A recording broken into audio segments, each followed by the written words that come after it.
Muy buenas tardes, noches, mañanas a todos quienes se hallen del otro lado de esta transmisión. Esta es una nueva entrega de Comentarios de lo Real. Pido disculpas que la semana que viene no pude estar aquí, no me sentía muy bien.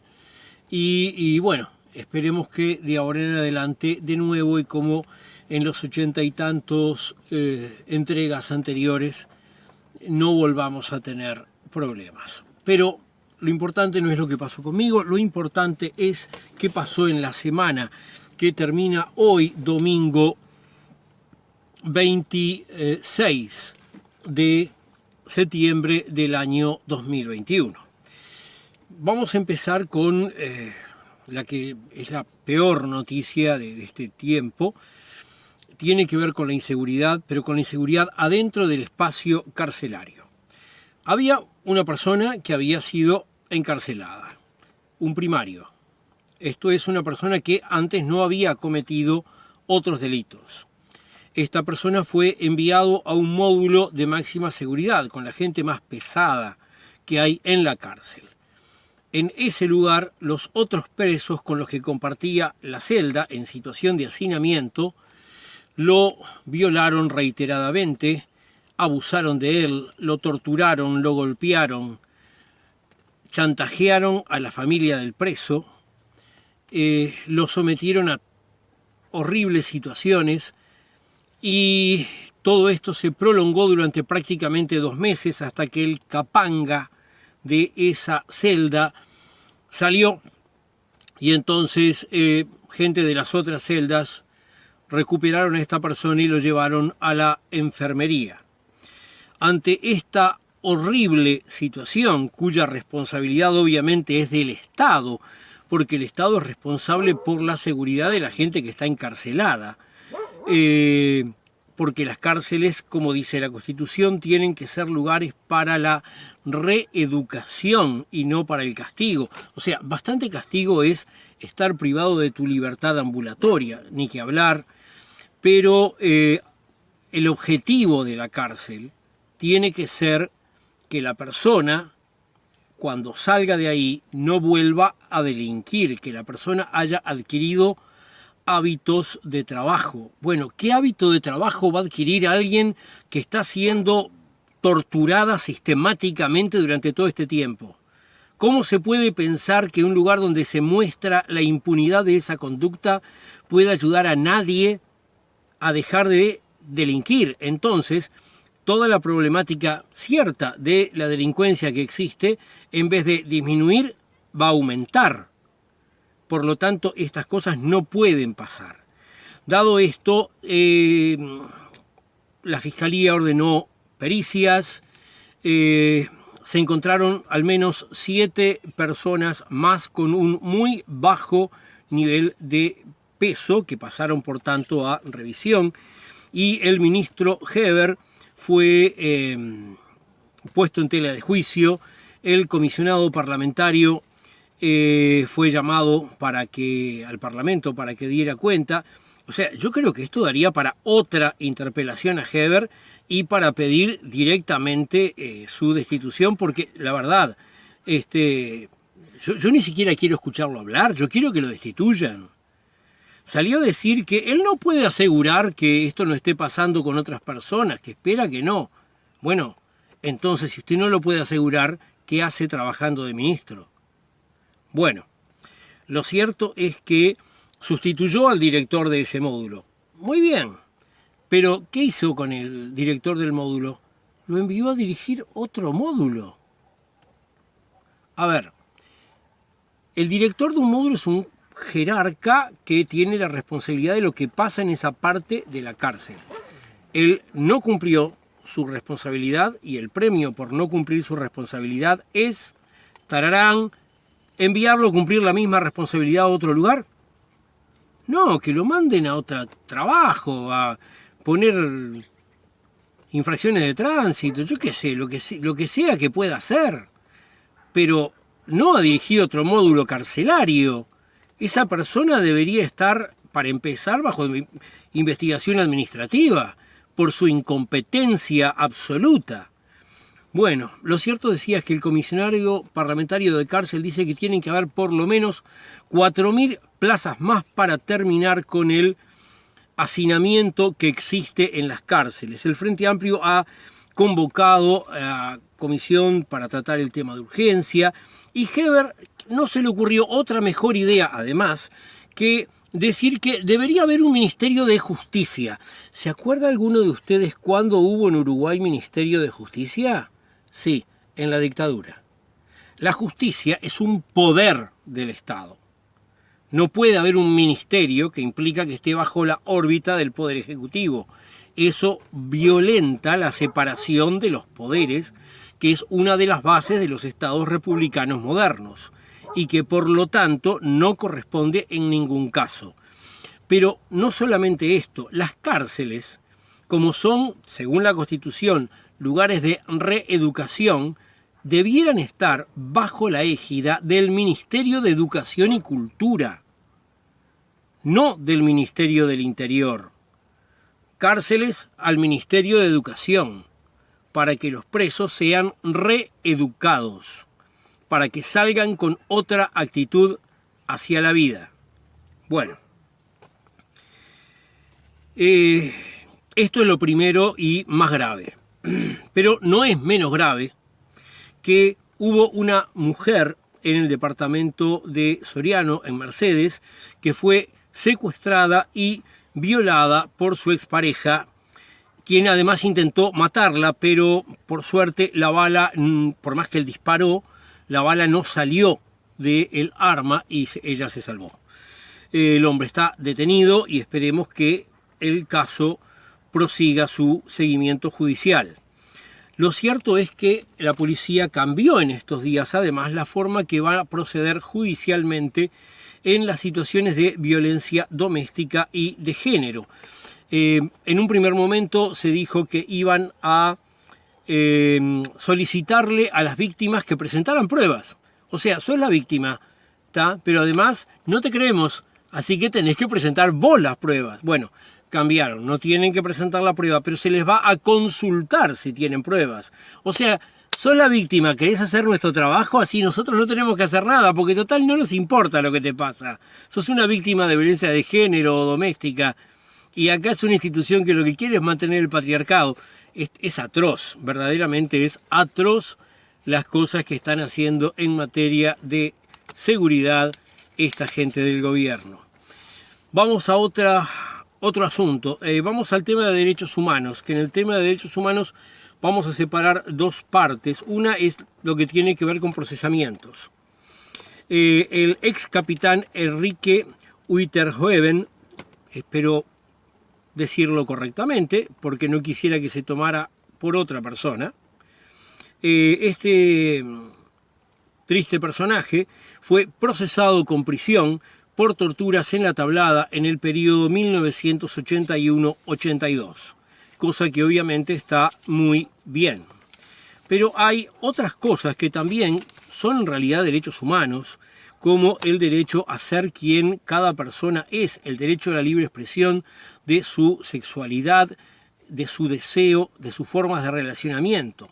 Quien aparentemente no entendió ese derecho es una diputada de Cabildo Abierto que salió a decir que la vicepresidenta de la República y el Partido Nacional en su conjunto, o sea, sus aliados de la coalición, son vergonzosos porque se han, tarantarán, sumado al circo de la diversidad. O sea, según ella, la diversidad, que ojo, es un concepto que muchos tenemos muchas dudas y que lo criticamos. O sea, muchos entendemos que las reclamaciones de todos aquellos que no participamos de las formas hegemónicas de sexualidad y relacionamiento, la enorme comunidad de las personas que pueden ser lesbianas, gays, travestis, bisexuales, intersexuales, queer y otra cantidad de formas más de ser en su vida, orientación y deseo sexual y relacional. Bueno, que todo eso debe ser planteado de una forma combativa que apunta a la sustitución del capitalismo, porque es incompatible el capitalismo con la libertad para todas las formas de expresión de género, sexualidad, orientación y formas de relacionamiento. Pero lo cierto es que acá ni siquiera eso. Esta mujer entiende que el Partido Nacional se ha sumado al circo de la diversidad. Primero, que no es un circo, y segundo, que no se ha sumado a nada de lo que realmente vale la pena. Pero lo que vale la pena es que el viernes se realizó la marcha de la diversidad por Montevideo. La consigna era Estado ausente, nuestra lucha presente. Y la marcha criticó que el Estado actual, desde la inacción, lo que hace es dar en realidad un mensaje antiderechos, represivo y de claro retroceso. Yo quiero volver a aprovechar a recordar que en otros tiempos esta marcha se hacía, la marcha se hacía el 27 de junio, hasta que algunas personas dijeron que era mejor hacerla en primavera porque iba a ir más gente. Yo creo que el crecimiento del movimiento habría existido igual y que habría sido igual de multitudinaria en junio. Pero lo cierto es que ahora está instaurada en la mentalidad de la gente en septiembre, y no vamos a criticar la buena voluntad de lucha de muchos jóvenes que no conocen esa parte de la historia que tiene que ver con la reivindicación de las formas de sexualidad no hegemónicas como parte de una lucha anticapitalista. Muy bien, vamos a seguir por otros temas. Vamos ahora para ver qué ha pasado en el Parlamento en este periodo.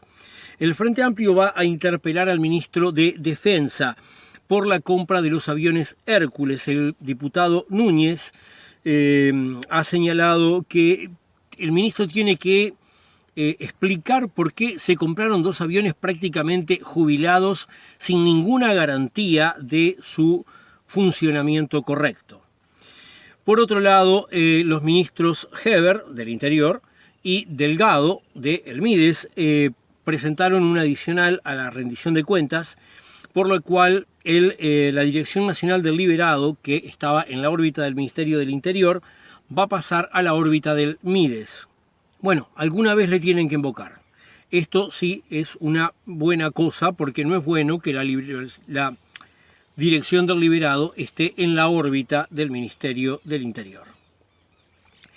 Por otro lado, hay diferencias en la coalición por toda la situación de la investigadora que gira en torno al exministro de Turismo, Cardoso. El diputado Lust, de Cabildo Abierto, dice que no debería estar Cardoso en las sesiones porque puede quedar intimidada alguna persona y no querer declarar en su presencia. Por otro lado, hay una investigación ahora que vincula a Cardoso con un hotel de Punta del Este que era propiedad del Ministerio de Turismo y que fue pasado a una sociedad anónima cuya presidente es la esposa de uno que era asesor o es asesor, no me queda claro si lo sigue siendo o no, del Ministerio de Turismo en tiempos de Cardoso. O sea que hay más cosas aparte de esa supuesta empresa Estonia que no es claro cómo asesoras y cobran. Bueno, ya se sabrá dentro de un tiempo. Vamos ahora a temas que tienen que ver con la economía. Por un lado tenemos que la economía creció un 0,9% en el segundo trimestre. Concretamente, los sectores de la construcción y el agro crecieron más de un 5% en el segundo trimestre, en el correr del último año. Pero lo importante es que esto que ¿creció en su bolsillo? En el mío no. O sea, cuando está creciendo, crece para la gente que está en buena situación económica. Para todos los demás no crece. Entre la gente que no está pasando las cosas como podría llegar a pasar, tenemos a los apicultores. Los apicultores están criticando un borrador del proyecto del Instituto Nacional de Granja que va a eliminar la Comisión Honoraria de Desarrollo Apícola, por lo cual este gobierno quiere pasarle la trazabilidad de la miel a organizaciones privadas que no dan ninguna garantía, como cualquier otra organización privada. No es garante de nada, es proclive a la corrupción altamente. Omar Bonilla es un productor apícola de Paysandú quien declaró que tenemos que tener un Estado que se acerque al productor y no un Estado que se achica y se retira. Bueno, vamos ahora a cuestiones que tienen que ver con las empresas públicas. Tenemos por un lado que la ANCAP ha comenzado a realizar contactos con privados para intentar asociar la producción de Portland. O sea, el deseo de privatizar y meterle mano a ANCAP a este gobierno no se le va. Bueno, por un lado el Frente Amplio ha criticado la falta de transparencia en la forma en que se está haciendo y además el sindicato de trabajadores de ANCAP está criticando la entrega de la cantera de Portland que se está haciendo. Otro tema que tiene que ver con las empresas públicas tiene en este caso también que ver con la Junta de Transparencia, tiene que ver con el Antena Arena. El Antena Arena, como sabemos, ha sido para este gobierno, incluso cuando era oposición, una preocupación permanente, han dicho de todo de él, menos que es lindo, y lo cierto es que mandaron a hacer una auditoría que la hizo, caramba, alguien vinculado al herrerismo. Ahora la JUTEP, Junta de Transparencia, hizo un informe basándose en la auditoría que hizo el herrerismo. Entonces, obviamente, no sale muy bien parada. Pero en la JUTEP hay un vocal que corresponde al Frente Amplio. Y, concretamente, es una persona del Partido Comunista y, sin embargo, firmó el informe. Esta persona, aparentemente, no habría tenido en cuenta el origen de ese informe, cosa que está muy mal, por lo cual, con mucho acierto, el Partido Comunista del Uruguay ha puesto a disposición el cargo de ese vocal, que no corresponde la forma en que actuó. Esperemos que no se repitan este tipo de ingenuidades políticas que en personas que tienen años y tienen formación no deberían ocurrir.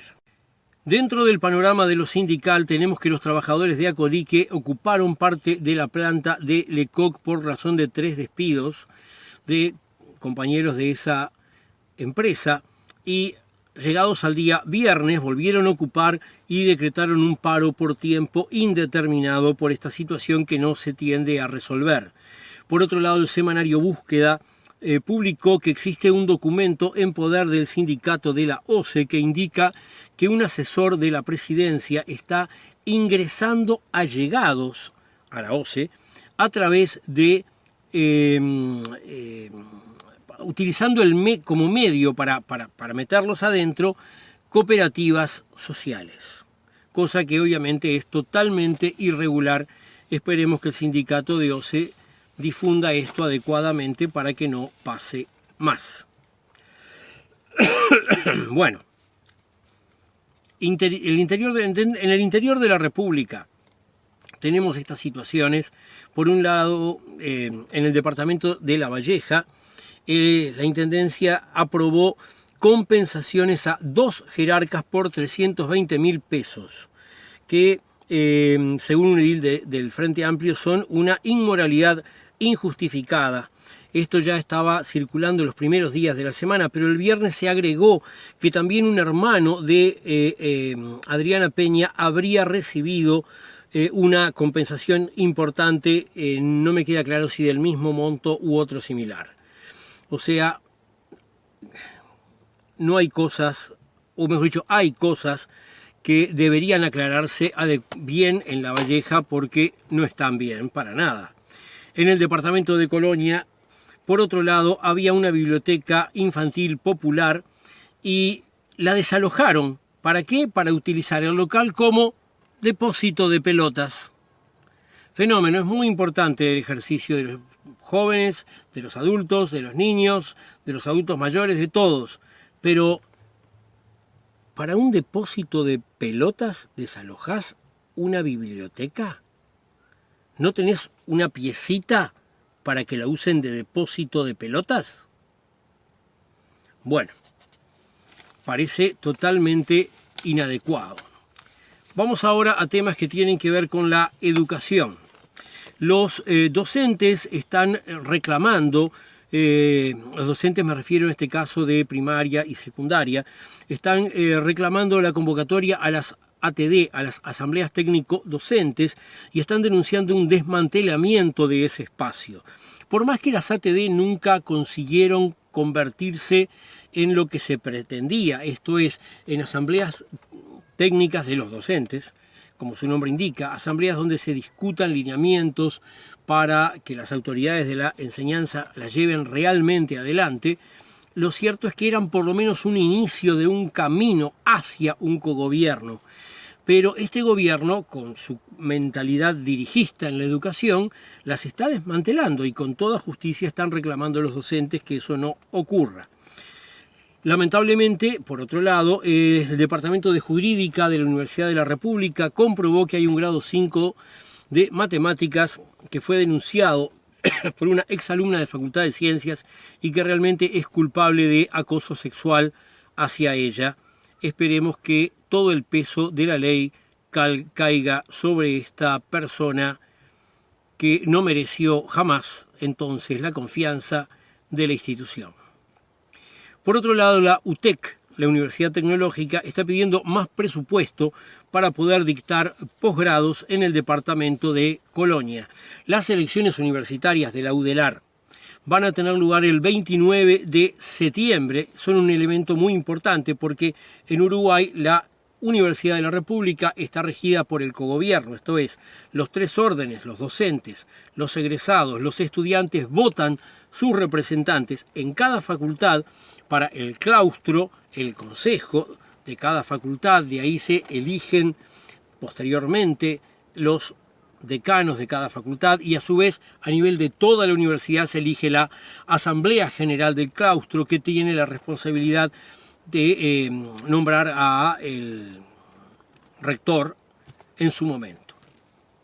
Por otro lado, las clases escolares van a durar hasta el 21 de diciembre, cosa que es mucho tiempo y que yo no veo que este año hayan habido tantas pérdidas de días de trabajo. ¿Por qué? ¿En qué justifican la duración de las clases hasta esta fecha? Ojo, yo lo he charlado con mucha gente en muchos lados. A mí me encantaría un calendario escolar distinto que tuviera 3 o 4 interrupciones importantes. No una semana en turismo, 15 días en invierno, una semana en primavera, sino 15 días, 15 días, 15 días. En ese caso sería lógico seguir hasta el 21 de diciembre y después estar parados desde el 20 de diciembre, pongámosle, al 20 de enero. Pero lo cierto es que eso no justifica que eso es una idea que yo hablé y la menciono aquí por si alguien de ustedes me ha escuchado decirlo, que no estoy siendo incoherente.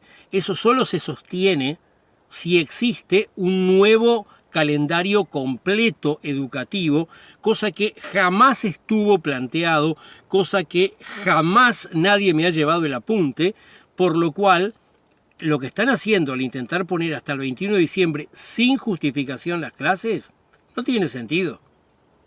Bueno, sigamos con otros temas. Ahora vamos a pasar a los temas de salud, que como siempre los dejamos para el final de la nota. Vamos a empezar con cuestiones que tienen que ver con el COVID. En esta etapa nueva del COVID, la cantidad de muertos que han habido está por debajo de la cantidad de muertos por gripe o neumonía estacional en esta época, lo cual demuestra realmente la utilidad y la relevancia de la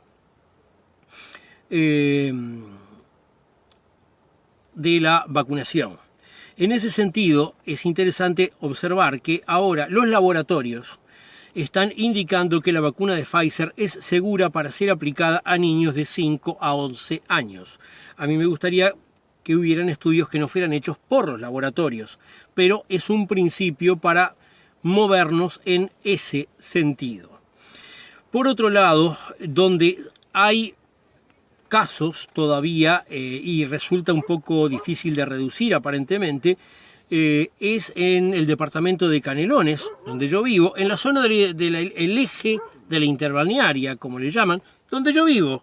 Bueno, y entonces aquí tenemos que sobre todo con los menores de 12 años ha habido una gran cantidad de casos, sí, sin duda alguna, en la escuela de Parque del Plata, donde concurre mi hija, solo en la clase de ella, la última vez que tomé noticia, eran 8 casos, incluyendo el de mi hija, por lo cual yo estoy aquí esperando que me toque el turno para que me hisopen en casita, esperando y sin salir del predio. Así que, bueno, si sabremos que es así, bueno, por esto es importante que se llegue a vacunar a los chicos, pero también por esto es importante tratar de convencer a las personas que no han querido vacunarse de la relevancia de la vacunación, que ha realmente producido efectos positivos en la detención del crecimiento de esta enfermedad. Donde hubo también un brote, sin embargo, fue en el Vilar de Bo, donde aparentemente hay 44 funcionarios y 8 pacientes que estarían estando ahora en cuarentenados por causa de esta enfermedad. En un lugar de atención a dolencias mentales es peculiarmente delicado este tipo de asuntos. Por otro lado, tenemos que hay un informe de Amnistía Internacional que indica que los embarazos infantiles en el Uruguay en su mayoría ocurren en el interior, no son intencionales y están vinculados a situaciones de violencia sexual, una realidad enormemente preocupante a nivel de salud reproductiva e infantil en este caso. Y finalmente hay una noticia que yo dudé si ponerla en la parte de inseguridad, en la parte de trabajo, pero llegué a la conclusión de que tenía que estar acá en la parte de salud. Una persona se apersonó frente a Presidencia de la República, se roció con combustible, se prendió fuego y posteriormente murió porque las atenciones que se le brindaron no fueron suficientes para conservar su vida. O sea, es un caso de suicidio y es por lo tanto un caso de desesperación y es un caso de salud pública. Entiendo que alguna gente quiere transformar esto en una cuestión de protesta por la forma en que se gestiona la pandemia. No tiene sentido. Tanto las personas que están de acuerdo como los que están en desacuerdo, los que están en total desacuerdo y en niveles intermedios de desacuerdo, tienen formas múltiples de expresar su desacuerdo político que no pasan por un suicidio tan atroz. Esta situación es extremadamente dolorosa para la persona que lo padeció, para sus familiares, para sus amigos, y tiene que ser considerado con respeto como una situación de salud pública y de extremo sufrimiento. Espero que la semana que viene las noticias no sean tan terribles. Hasta la semana próxima.